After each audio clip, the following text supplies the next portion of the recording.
परमेश्वर का परिचय कौन देगा? क्या कोई मनुष्य परमेश्वर का परिचय दे सकता है? कदापि नहीं।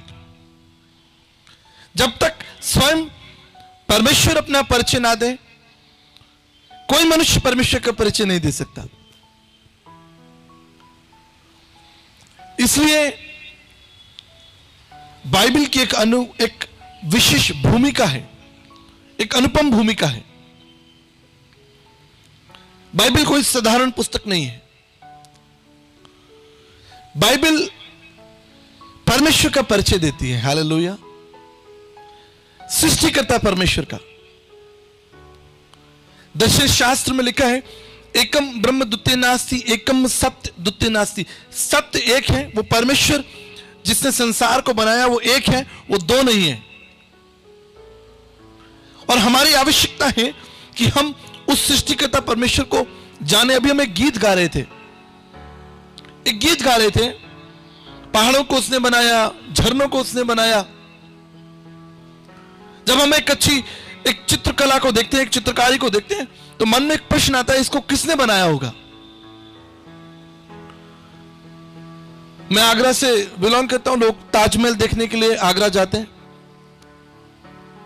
कैसे बना, किसने बनाया इसको?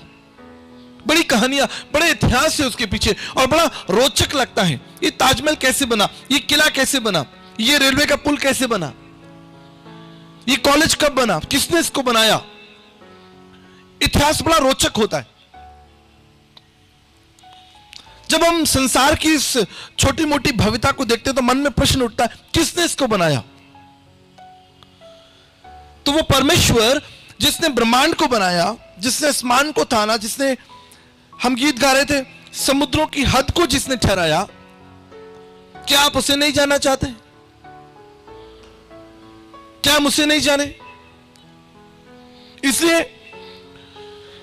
यूहन्ना की इंजील उसका 4 अध्याय उसके 22 पद में प्रभु यीशु मसीह कहते हैं, तुम जिसे नहीं जानते उसकी आराधना करते हो।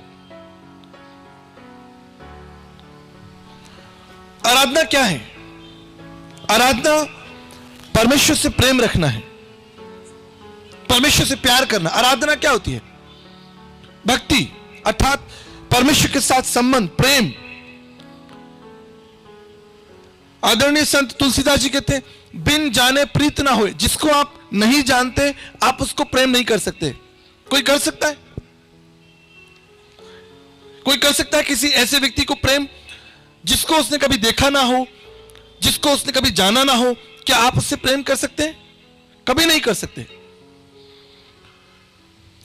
तो आराधना और भक्ति तो प्रेम के उस महान कार्य को आगे लेकर जाती है। इसलिए प्रभु का वचन कहता है कि जिसे तुम नहीं जानते, तुम उसकी आराधना करते हो। मैं जब कई बार बड़ी यात्राओं को देखता हूं, धार्मिक स्थलों को देखता हूं, मेरे मन में एक प्रश्न आता है, क्या ये लोग परमेश्वर को जानते हैं? क्या परमेश्वर को, अगर कोई आपसे पूछे आप परमेश्वर को जानते हैं, आप क्या कहेंगे? आपसे कोई पूछे आप प्रधानमंत्री जी को जानते हैं? हाँ जानते हैं। क्या नाम है? आदरणीय नरेंद्र मोदी जी हमारे प्रधान, हम जानते हैं उनको। मैं एक बार एक दृश्य देख रहा था, एक फिल्म का दृश्य था। उसमें एक जवान लड़का मोटरसाइकिल से किसी को टक्कर कर देता है, तो पुलिस उसको पकड़ लेती है। तो वो जवान जो लड़का है वो पुलिस से कहता है कि तुम मुझे नहीं जानते, मुझे मत छुओ, तुम मुझे नहीं जानते, मैं यहां के कमिश्नर को जानता हूं। तो जो पुलिस थी वो उसको डर से छोड़ देती है, ये कमिश्नर को जानता है। और वो व्यक्ति बाइक उठाकर जाता और बोलता है, मैं कमिश्नर को जानता हूं लेकिन कमिश्नर मुझे नहीं जानता। तो ये निर्णय आपके हाथों में है कि आप किस तरह का रिश्ता रखना चाहते। परमेश्वर तो आपको जानता है, क्योंकि वो सृष्टिकर्ता परमेश्वर, उसने तो आपको बनाया। आपको तो वो जानता है, लेकिन आप उसे जानते हैं? कौन बताएगा परमेश्वर कौन है? क्या मनुष्य परमेश्वर का परिचय दे सकता है? इसलिए यहां लिखा है 22 पद में, तुम जिसे नहीं जानते उसकी आराधना करते हो। लेकिन एक समय आएगा, यीशु मसीह कह रहे हैं, समय आता है 23 पद में, समय आता है सच्चे भक्त, भक्त के आगे बाइबल में सच्चा भक्त लिखा है। भक्त हो सकता है और सच्चा भक्त भी संभव है, दो तरह के लोग हो सकते हैं। लेकिन सच्चा भक्त परमेश्वर की आराधना आत्मा और सच्चाई से करेगा। जो परमेश्वर का सच्चा भक्त होगा, भीड़ नहीं। परमेश्वर को पता है बहुत बड़ी भीड़ है, प्रभु को पता है कौन सच्चा है। मनुष्य को चकमा दे सकता है, लेकिन हम परमेश्वर को चकमा नहीं दे सकते। परमेश्वर को पता है क्या सही है क्या गलत है। बहुत सारी यात्राएं जाती हैं, लोग एक के पीछे एक लोग चलते हैं, धक्के देते हुए, गीतों को गाते हुए, लेकिन परमेश्वर जानता है कौन सही है कौन गलत है। परमेश्वर मनों को जानने वाला परमेश्वर है। इसलिए वचन में लिखा है समय आएगा, समय आता है कि परमेश्वर के भक्त, सच्चे भक्त आत्मा और सच्चाई से परमेश्वर की आराधना करेंगे। आत्मा से मतलब दर्शन शास्त्र में लिखा आत्मा सो परमात्मा, परमेश्वर परमात्मा है और हमारे अंदर आत्मा है। हम आत्मा है, परमेश्वर परमात्मा है, और अगर हम उस परमेश्वर को नहीं जानते तो हम उसकी आराधना नहीं कर सकते। बिल्कुल एक बच्चे के समान। बहुत सारी महिलाएं यहां पर बहनें बैठी हुई हैं, और अगर किसी का सबसे छोटा बच्चा है तो वो अपनी मां को पहचानता है। अगर 10 महिलाएं वहां पर खड़ी हो जाएंगी और बच्चे से कहा जाए कि तुम अपनी मां के पास जाओ, तो वो अपनी मां के पास चला जाएगा। क्यों? क्योंकि वो उसको पहचानता है। ये संबंध है। इसलिए बाइबल कह रही है, परमेश्वर का वचन कह रहा है कि सच्चाई से परमेश्वर की आराधना करेंगे, आत्मा से करेंगे, सच्चाई से। उस परमेश्वर को जानना है। आत्मा से मतलब प्राचीन काल में यह नियम था कि लोग यरूशलेम के मंदिर में आराधना करने के लिए आते थे। घरों में आराधना संभव नहीं थी। बाजारों में ऐसे खुले स्थानों पर कोई आराधना नहीं कर सकता था। यह कानून था, नियम था। आराधना करने के लिए हमें उस यरूशलेम के मंदिर में इकट्ठा होना जरूरी था। वहीं पर आराधना एक निश्चित समय पर और एक निश्चित स्थान पर ही आराधना होगी। लेकिन अब समय आ गया है जब सच्चे भक्त आत्मा से परमेश्वर की आराधना करें, कहीं भी। इसलिए यीशु मसीह ने कहा, जहां कहीं मेरे नाम से 2 या 3 इकट्ठे होंगे, मैं उनके बीच में होऊंगा। कहीं भी, चाहे आप पेड़ के नीचे हो, चाहे आप इस खुले मैदान के नीचे हो, या आप ट्रेन में यात्रा कर रहे हो, आप जहाज में यात्रा कर रहे हो, कई दिनों तक पानी का जहाज कई दिनों तक पानी में चलता रहता है, महीनों बीत जाते हैं। इसलिए प्रभु का वचन कहता है, प्रभु का वचन हमें सिखाता है, जहां कहीं तू जाएगा मैं तेरे साथ होऊंगा। हालेलुया। अगर तुम समुद्र की यात्रा में जा रहे हो, 1 महीने की यात्रा है, तो प्रभु का वचन कहता है मैं तुम्हारे साथ चलूंगा। ऐसा नहीं कि वो यरूशलेम का मंदिर वहीं रह गया और आप चले गए दूर, फिर आप 6 महीने बाद लौट कर आएंगे और वहां पर आराधना करेंगे। ऐसा नहीं। इसलिए यीशु मसीह ने कहा, अब तुम परमेश्वर का मंदिर हो और परमेश्वर का आत्मा तुम में वास करता है। अब चूंकि परमेश्वर हमारे अंदर है, हम कहीं भी 2 या 3 के रूप में कहीं भी एक मन होकर इकट्ठे होंगे, परमेश्वर हमारे बीच में उपस्थित है। हालेलुया।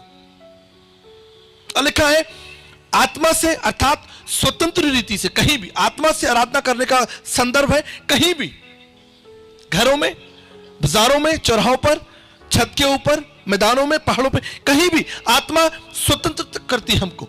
हम स्वतंत्र हो गए। इसलिए आज हम इस मैदान में बैठे। आगे लिखा है सच्चाई से करें। यह बहुत बड़ा प्रश्न है। एक व्यक्ति सही है, सच बोल रहा है, उसका जीवन सही है, हम कैसे परखेंगे? कैसे परखेंगे? बिल्कुल सरल है। एक व्यक्ति क्या सोचता है, क्या बोलता है और क्या करता है, तीनों में समानता होनी चाहिए।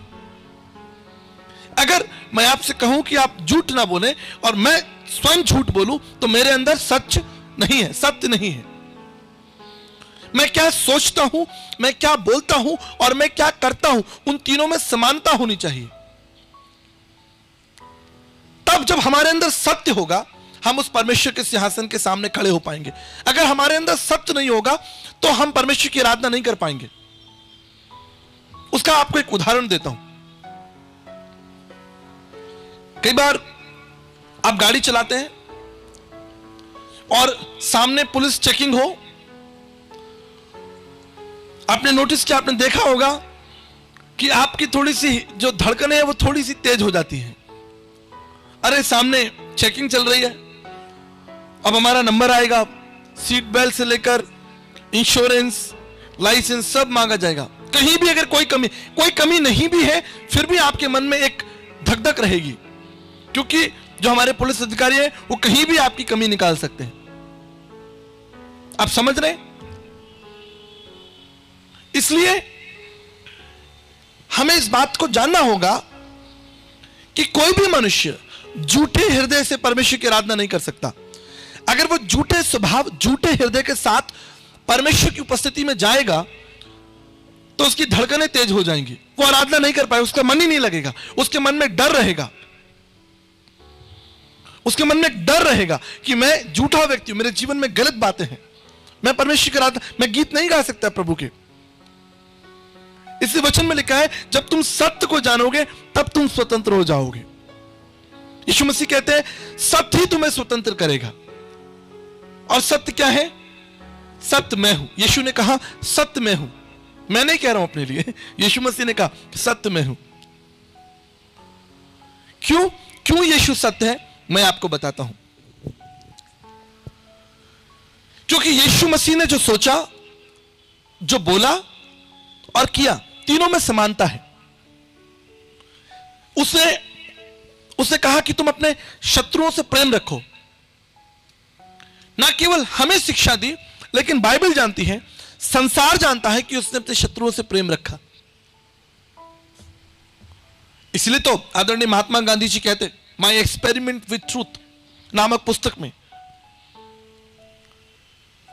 उसके अंदर सत्य है, यीशु मसीह के अंदर सत्य है। उसने कहा अपने अपराधियों को क्षमा करो, उसने जो कहा उसने करके दिखाया। मैं क्यों यीशु की आराधना करता हूं? दो कारण हैं मेरे जीवन में प्रभु यीशु मसीह के पीछे चलने के। दो कारण। पहला कारण वो सत्य है, जो उसने कहा है उसने करके दिखाया है। ऐसा नहीं उसने कहा कुछ और किया कुछ और मेरे सामने एक दुविधा हो। He was a perfect। दूसरा मुख्य कारण वो जीवित है। हालेलुया। यीशु मसीह के पीछे चलने का एक बहुत बड़ा कारण है क्योंकि वो जीवित परमेश्वर है।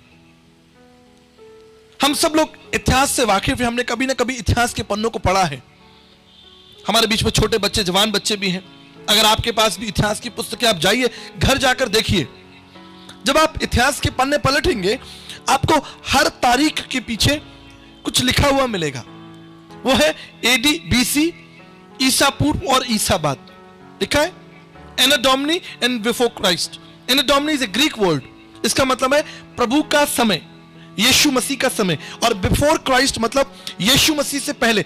इतिहास में घुसने के लिए आपको यीशु मसीह से गुजरना पड़ेगा। किसी ने कहा इतिहास में से अगर यीशु को हटा दिया जाए तो इतिहास लंगड़ा हो जाएगा।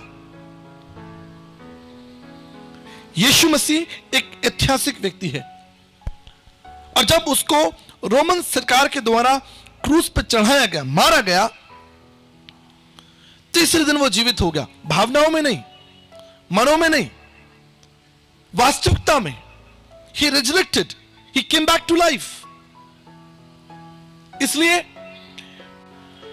डिक्शनरी में एक शब्द है रेजरेक्शन, अर्थात पुनरुत्थान। गूगल पर भी आप इसको सर्च कर सकते हैं। पुनरुत्थान अर्थात रेजरेक्शन।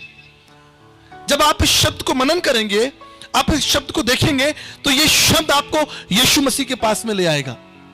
पुनरुत्थान, क्योंकि संसार में इस शब्द का कभी कोई इस्तेमाल नहीं किया गया।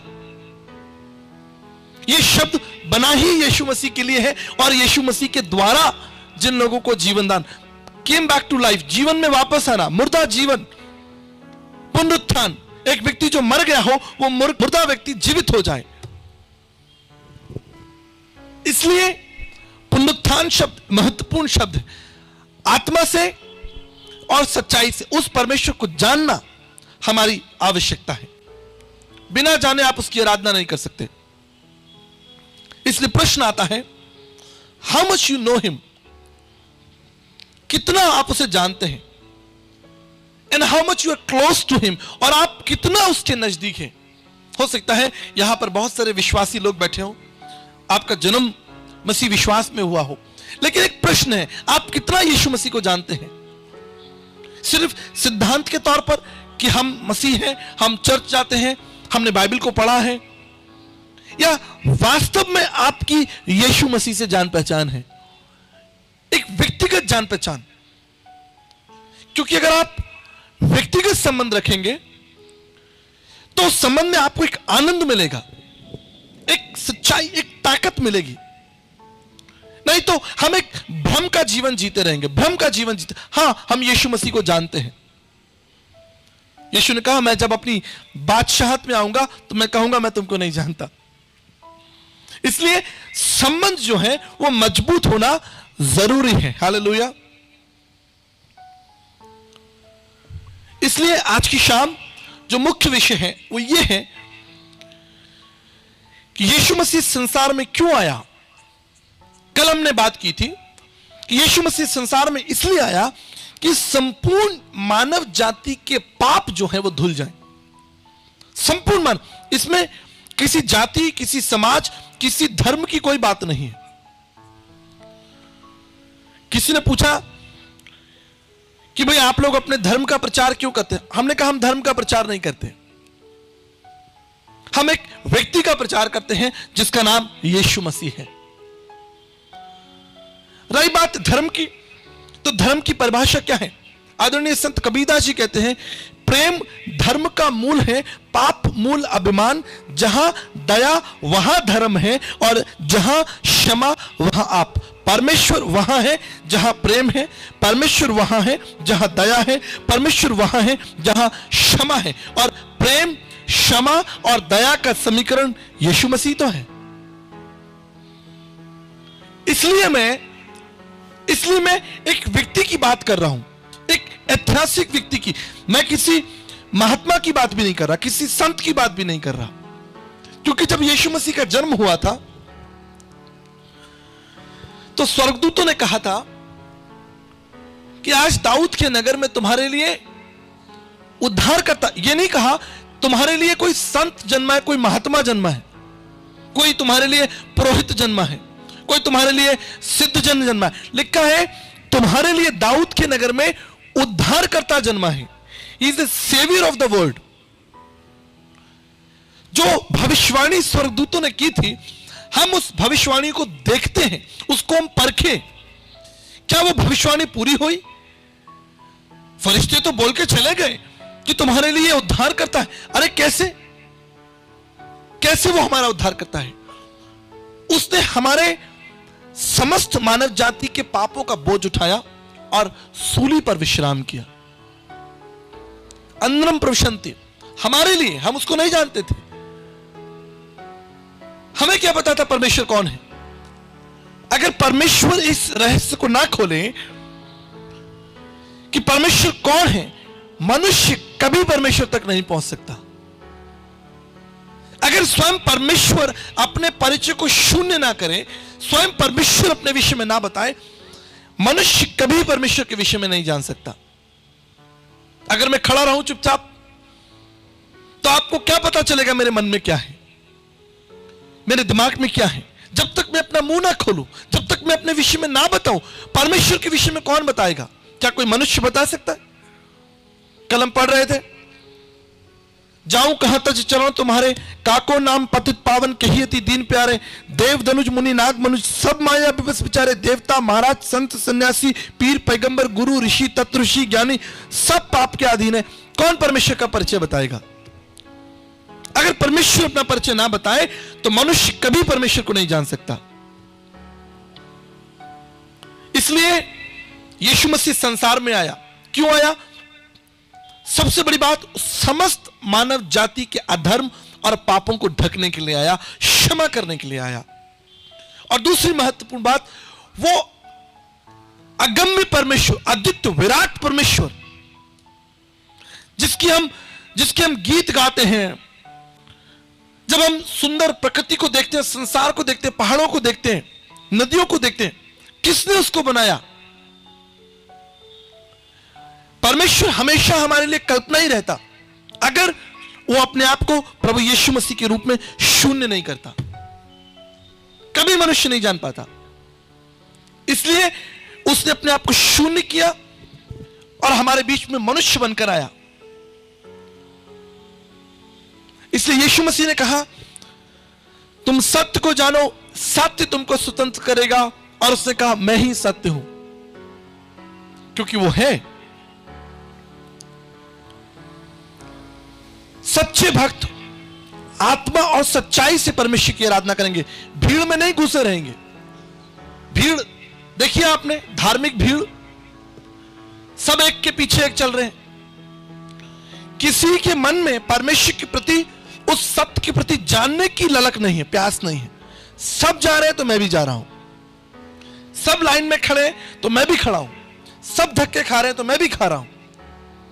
लेकिन बाइबल स्पष्ट है, परमेश्वर का वचन कहता है, आत्मा, सच्चा भक्त आत्मा से और सच्चाई से परमेश्वर की आराधना करेगा। अर्थात स्वतंत्र रीति से, धार्मिक रीति से नहीं, आत्मिक रीति से, आत्मा में। और दूसरा है, उसको जानकर, बिन जाने प्रीत ना होए। जिसको तुम नहीं जानते तुम उसकी आराधना नहीं कर सकते, याद रखिएगा। इसलिए परमेश्वर हमें इस भ्रम से, इस धोखे से निकालने के लिए आया और उसने कहा, मैं इसलिए आया हूं कि तुम जीवन पाओ। यीशु मसीह हमें जीवन देने के लिए आया। एक बड़ा सुंदर वचन है, प्रकाशित वाक्य उसका 3 अध्याय और 20 पद। प्रकाशित वाक्य उसका 3 अध्याय 20 पद में लिखा है, देख मैं द्वार पर खड़ा खटखटाता हूं, अगर तुम द्वार को खोलोगे तो मैं भीतर आऊंगा। प्रभु अपने वचन में सत्य है, अटल है, वो अपने वचन को तोड़ना नहीं चाहता। उसने मनुष्य को चुनाव करने की शक्ति दी है, स्वतंत्रता की शक्ति दी है। हम सब समाज में रहते हैं और समाज में एक तरीका है, एक मेथड है उपहार का, गिफ्ट का। बर्थडे पर या मैरिज एनिवर्सरीज पर या किसी विशेष अवसर पर हम एक दूसरे को उपहार देते हैं। ये उपहार की प्रथा किसने आरंभ की? कैसे उपहार आरंभ किया गया? किसने सबसे पहले किसको उपहार दिया? अगर हम वचन को ध्यान से पढ़े, बाइबल बताती है सबसे पहला उपहार परमेश्वर ने मनुष्य को दिया, और वो है स्वतंत्रता। यद्यपि परमेश्वर सर्वज्ञानी है, सामर्थी है, आकाश मंडल ब्रह्मांड परमेश्वर के सामने झुकता है। बाइबल कहती है वो सितारों को नाम लेकर बुलाता है, दिशाओं को बदलता है, पुरवाई को चलाता है। अगम्य अद्वितीय विराट परमेश्वर है। लेकिन बाइबल बताती है वो परमेश्वर हमारे जीवन के द्वार के बाहर खड़ा है और क्या कर रहा है? क्या कर रहा है? खटखटा रहा है। कौन रोक सकता है उसे? क्या मनुष्य उस परमेश्वर को रोक सकता है अंदर आने से? कभी नहीं रोक सकता। वो जब चाहे आपका दरवाजा तोड़कर आपके जीवन में आ सकता है। लेकिन मैं आपको बताना चाहता हूं, वो आपके जीवन के दरवाजे के बाहर खड़ा है इसलिए क्योंकि उसने आपको एक उपहार दिया है, एक गिफ्ट दिया है। एक उपहार है, वो है स्वतंत्रता, कि आप चाहेंगे तो परमेश्वर आपके जीवन में आएगा। जो कड़ी लगी है वो अंदर से लगी है, बाहर से नहीं लगी। जो चटकनी लगी है, कड़ी लगी है, जो ताला लगा है वो अंदर से लगा है। इसलिए वचन में लिखा है यदि तुम द्वार खोलोगे तो मैं आऊंगा। वो आपके जीवन में दखल नहीं देना चाहता। आप शराब पीना चाहते हैं, आप पी सकते हैं, स्वतंत्र हैं। परमेश्वर आपके जीवन में दखल नहीं देगा। आप बुराई में जीना चाहते हैं, भ्रष्टाचार में जीना चाहते हैं, गंदगी में जीना चाहते हैं, परमेश्वर कभी आपके जीवन में दखल नहीं देगा। क्यों? क्योंकि उसने आपको चुनने की शक्ति दी। उसने कहा है मैंने जीवन और मृत्यु दोनों तेरे सामने रख दिए। प्रिय दर्शकों, हम अपना सत्संग समाप्त नहीं करना चाहते आपको बिना ये अवसर दिए यीशु मसीह को अपने जीवन और अपने परिवार का उद्धारकर्ता प्रभु ग्रहण करें। मेरे साथ इस छोटी सी प्रार्थना को दोहराएं। प्रभु यीशु, मैं आपके महान प्रेम और बलिदान के लिए आपका धन्यवाद करता हूं। अपनी प्रतिज्ञा के अनुसार मेरे जीवन में आए, मेरी सहायता करें और मुझे अपने पुत्र और पुत्री होने का अधिकार दें। इस प्रार्थना को यीशु मसीह के नाम से मांगता हूं, आमीन। प्रिय दर्शकों, हम धन्यवाद देना चाहते हैं जब इस समय यीशु सत्संग कार्यक्रम को आप टीवी पर देख रहे हैं। CNI English congregation trust Mumbai से ये कार्यक्रम आप तक पहुंचने में हमारी सहायता की गई है। हम इस चर्च को, कलीसिया को, आदरणीय रेवरेंड कीथ पास्कन को, ब्रदर जॉर्ज जॉन को यीशु मसीह के नाम से ब्लेस करते हैं। साथ ही पूरी कलीसिया को ब्लेस करते हैं। इस कलीसिया के एक सदस्य को ब्लेस करते हैं जिनकी अगुवाई में परमेश्वर के भले काम हमेशा होते रहें। हम प्रार्थना करते हैं अपने देश के लिए। एक और जहां हम उन्नति कर रहे हैं, हम उत्थान देख रहे हैं, सुंदर परिवर्तन देख रहे हैं, लेकिन दूसरी ओर हम निराशा, दुख और पीड़ाएं भी देख रहे हैं। एक और हमारा देश शराब में डूबा जा रहा है। निराश, बेरोजगारी, भुखमरी, गरीबी और दुख दर्द बढ़ते चले जा रहे हैं।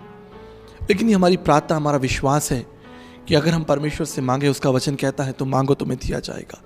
हम अपने देश के लिए आशीषें मांगते हैं, भलाइयाँ मांगते हैं, और तमाम उन लोगों के लिए जिन्होंने अपने जीवन का उद्देश्य खो दिया है, जो लोग बुरी बातों में फंस चुके हैं, दुष्टता में फंस चुके हैं, उनके लिए हम प्रार्थना करते हैं। आइए हम मिलकर इस बोझ को प्रभु के चरणों में रखें। महान पिता परमेश्वर, मैं आपका धन्यवाद करता हूँ CNI इंग्लिश कांग्रीगेशन ट्रस्ट के लिए पिता, आदरणीय रेवरेंड कीथ पास्कन के लिए, ब्रदर जॉर्ज जॉन के लिए पिता। इनकी अगुवाई में ये चर्च उन्नति करे, आप में बढ़े पिता, और आपके भले कामों को हमेशा करते रहें। चर्च के एक एक कलीसिया के एक सदस्य के साथ हो, उनके परिवारों के साथ हो, जवान बच्चों के साथ हो प्रभु जी, और इस कलीसिया पर हमेशा आपका अनुग्रह बना रहे। पास्टर कीथ पास्कन को आपके चरणों में लेकर आते हैं। हम प्रार्थना करते हैं पिता परमेश्वर, हमारे देश पर आपका अनुग्रह होता रहे।